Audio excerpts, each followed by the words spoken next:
Você consegue imaginar uma frota de bombardeiros estratégicos russos, incluindo aviões nucleares, sendo destruída por drones do tamanho de uma mochila? Pois foi exatamente isso que aconteceu. Com menos de 117 drones, a Ucrânia causou um prejuízo de mais de 7 bilhões e paralisou 1/3 da aviação estratégica russa.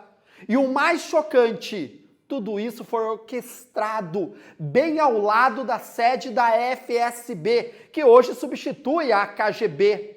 Mas esse não foi apenas um ataque.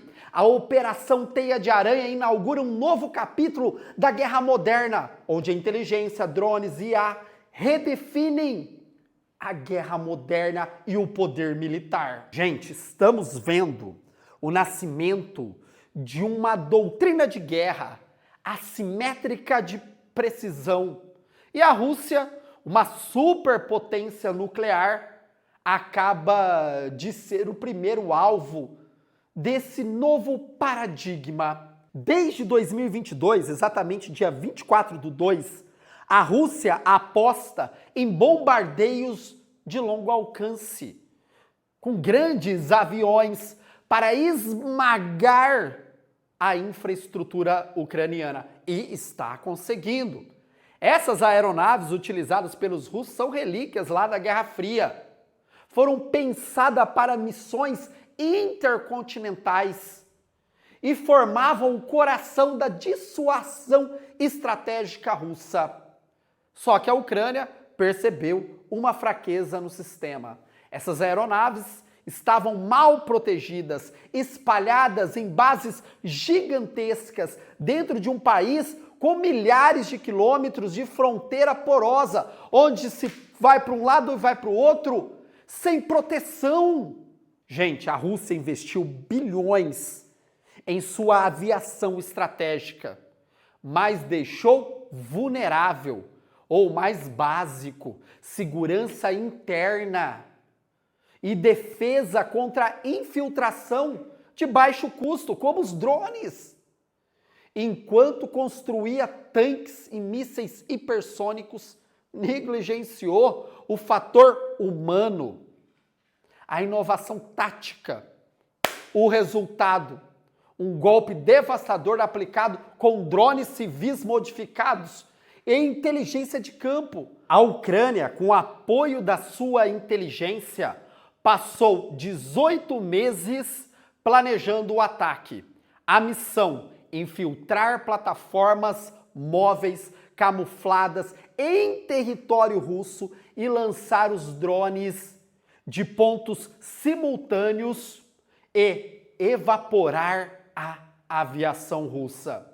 E fez isso com engenhosidade. Caminhões civis escondendo compartimentos de lançamento, coordenação remota entre fusos horários e um centro operacional a metros do FSB.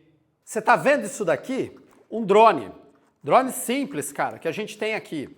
Os caras modificam isso daqui. Modificam para atingir áreas maiores, com maior velocidade, maior altitude e adaptam explosivos nisso. Claro que isso daqui é pequenininho, lá tem um pouco maior e tal, mas é algo muito parecido que eles utilizam para fazer ataques estratégicos.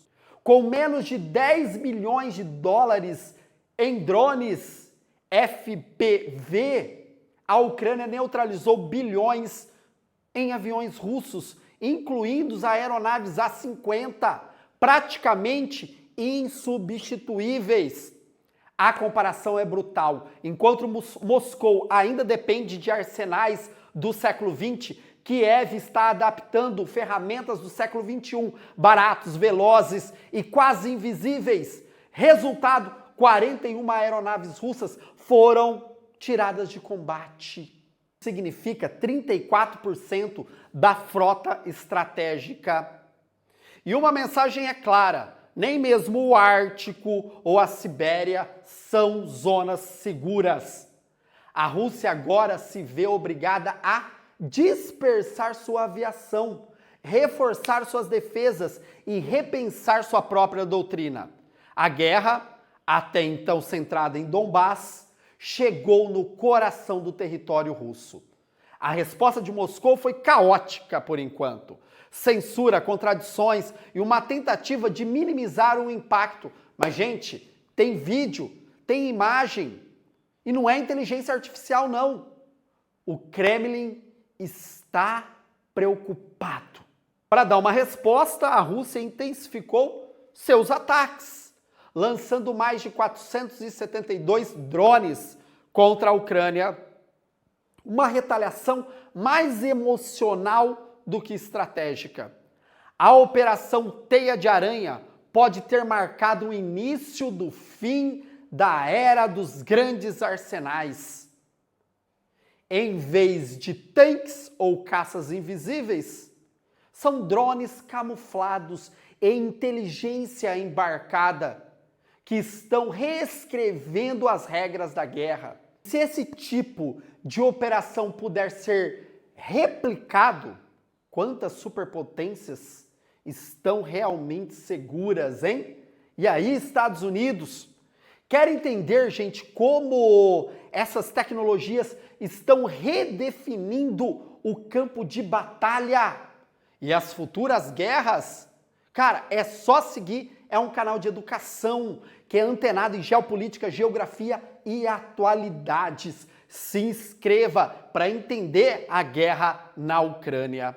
E tudo isso aconteceu sem a Casa Branca saber. Isso, a Ucrânia se articulou internamente para esse ataque. Em nenhum momento teve ajuda de Donald Trump, porque possivelmente o Trump não daria apoio técnico, moral, estratégico para a Ucrânia fazer esse ataque. Agora, o que a gente precisa ficar antenado é o que vai acontecer no conflito. As negociações de paz em Istambul possivelmente vão dar passos atrás. E qual será a resposta de Vladimir Putin? Será que o Putin colocará mais energia no conflito? Mostrará que o seu arsenal do século XX também pode causar muito estrago? Aliás, estrago até maior? É isso que a gente vai precisar ficar antenado. Aqui não tem torcida, tem fatos. É aquilo que está acontecendo que nós narramos e mostramos para vocês com total isenção. Se quer torcer, não é aqui. Beleza? Só seguir, descer o dedão no like e compartilhar para quem quer entender esse conflito e entender como foi a Operação Teia de Aranha.